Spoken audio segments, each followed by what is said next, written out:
Could we just go back to the top of that? It was just to give me a cleaner sort of introduction to it. You said that some doctors are very opposed to this idea, and some doctors are appalled by it.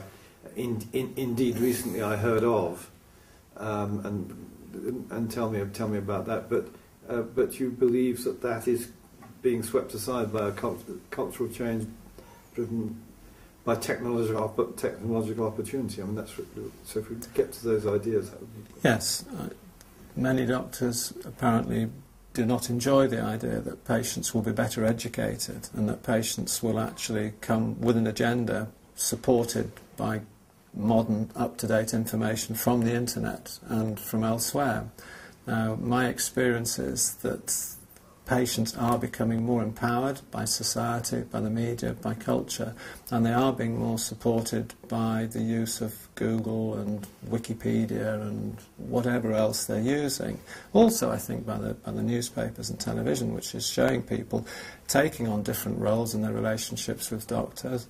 And the technology and the information that's available, I think, is driving that change. And I think doctors and other professional people will accept that change as it takes place. I suppose if I had to defend their position, it is difficult being a doctor. We have a lot of responsibilities. We have to make decisions which are correct, and we can lose our status as a profession and be sued if we do things wrong. So I think for many people, perhaps to take another view, even if it is from the patient, but it's actually coming from another party, from the internet, can be difficult for people. And I think I could probably understand that.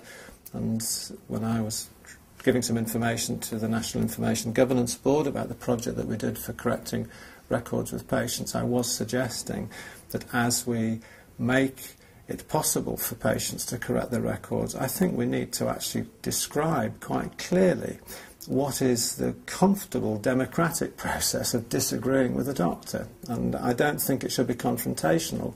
I do find quite a lot of people are confrontational in this country. It seems to be a recent historic thing, and I think we will need to help patients and doctors to get into this rather new type of dialogue, which actually does allow for two different opinions to appear in a record, one of the patient and one of the doctors, and for other professionals to realise, well, they didn't agree, which actually happens quite a lot. But then the information can be applied for the patient and for the doctor to try and make a better consensus, and indeed a better consent, so that we have a more dynamic, accurate process of proceeding to get consensual and safe treatment.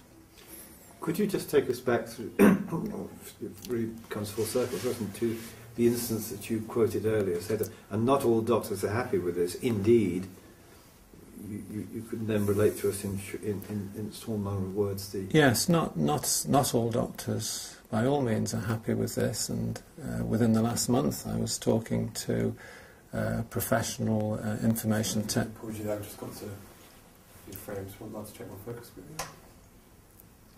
Okay, that's great. Thank you so much. Could we start again? Not all doctors. Yes, I understand that not all doctors are comfortable with patients being armed with more information, and indeed quite recently I was speaking to a colleague who was an information technology specialist who deals with general practitioners, and we were talking about patients having access to the record in our community, and she was saying that she'd been speaking to a doctor who'd said that if a patient came to see him with information off the internet, he would ask that patient to leave his list. So I think that's an example. Could we just shorten it? There was quite a long preamble to it. I think all you need to say is indeed recently I heard of. The information technology thing is not... Okay. Yes, I understand that many doctors will not enjoy the relationship of a patient coming in armed with information from the internet, and I recently heard of a doctor who said indeed if that happened he would remove that patient from his list. Yeah, there's a child outside, so I'm sorry, could we just do that again? Yeah. Not all doctors I think it's a lovely phrase that you enjoy the better... I think I can't remember what it was now, but Yes, I understand that many doctors will not enjoy the prospect of patients coming to the surgery armed with information from the internet, and indeed recently I heard of a a doctor who had said that he would actually remove a patient from his list if they arrived with such information. Thank you. Could we just talk for a moment finally about the patient safety aspects of this? As part of the... no, you've got to think about this. Where information is just for example, in the queue yesterday of the people waiting to check with the receptionist, there were a number of people who were saying things like, well, sorry. Turn that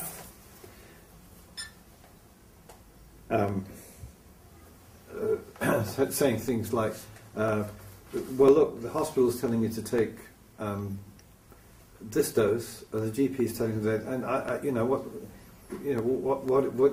what's happening, or the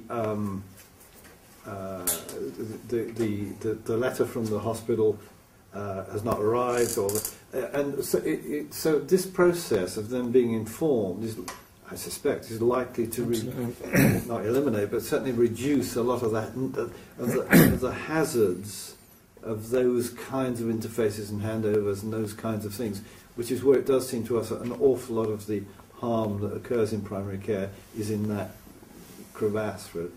There are a considerable number of different services dealing with patients who have complicated diseases and illnesses, and communications between them can be quite slow, and it's not unusual for patients not to be sure which treatments they should be taking, what doses they should be taking, and it's possible for professionals not always to know about that. So patients being able to access their records and being able to have a conversation with the service suppliers to be able to say, well, this is actually not up to date, I think is an extremely useful and safe process.